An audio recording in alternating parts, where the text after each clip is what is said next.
Assalamu alaikum wa rahmatullahi ta'ala wa barakatuhu jama'a, barkanmu da sake saduwa a cikin wani sabon shirin namu wanda muke kawo muku abubuwan ban al'ajabi, ilmantarwa, faɗakantarwa. Kai dai kawai kasance da tashar Duniyar mu TV, ka danna mana subscribe sannan ka danna alamar ƙararrawa domin samun wasu sababbin shirye-shiryenmu da zarar mun ɗora. A yau wannan shiri namu zai tattaki ne zuwa kasar Sealand, wadda ita ce kasa mafi kankanta a duniya. Sealand wani yanki ne wanda ke ayyana kansa a matsayin yar karamar kasa akan hasumiyar HM Port Road, wanda aka fi sani da Hasumiyar Road. Hasumiyar Road wani dandamali ne a bakin teku a cikin tekun Arewa, kusan kilomita 10 daga gabar tekun Spock a kasar Burtaniya. Mutane 27 ne suke rayuwa a cikin wannan kasa, kuma kowanne ɗan ƙasa yana da katin shaidar zama ɗan ƙasa. Ɗaruruwan mutane ke zuwa yawon buɗe ido duk shekara a wannan ƙasa.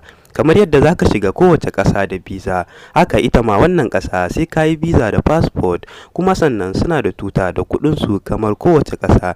Mene ra'ayinku dangane da wannan ƙasa? A tara sati mai zuwa domin jin mu da wasu sabbin abubuwan ban al'ajabi da ban mamakin. Mun gode.